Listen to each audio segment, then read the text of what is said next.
در آن موقعی که اهل بیت امام حسین در به مسجد جامع بودند، پیرمردی نزد آنان آمد و گفت: حمد خداوندی را که شما را کشت و هلاک کرد و از کشته شدن مردهای شما همه شهرها را در آسایش قرار داد و امیرالمؤمنین یزید را بر شما مسلط ساخت. امام سجاد به او فرمودند: ای پیرمرد، آیا قرآن می‌خوانی؟ پیرمرد گفت: بله. امام سجاد گفتند: آیا این آیه را در قرآن خوانده ای؟ لا اسألكم علیه اجرا الا المودة فی القربى، که به معنی بگو من هیچ پاداشی از شما بر رسالتم درخواست نمی کنم جز دوست داشتن نزدیکانم و اهل بیتم. پیرمرد گفت: بله خواندم. امام سجاد گفت: ما خویشان پیغمبر هستیم.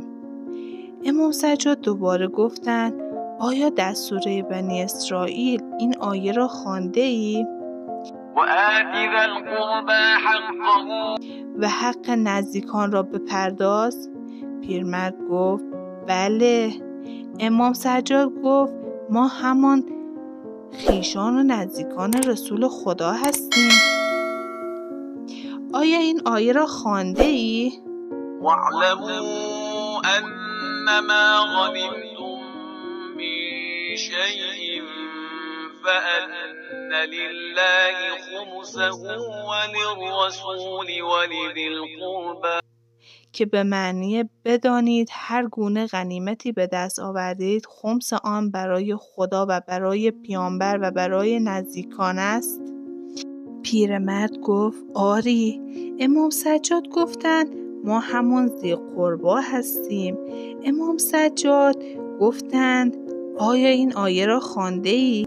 انما یرید الله لیذهب عنکم الرجس اهل البیت و یطهرکم تطهیرا، که به معنی خداوند فقط می‌خواهد پلیدی و گناه را از شما اهل بیت دور کند و کاملا شما را پاک سازد. پیرمرد گفت: این آیه را هم خواندم. امام سجاد فرمودند: ما همان اهل بیتی هستیم که خداوند آیه طهارت را در منزلت ما نازل نمودند.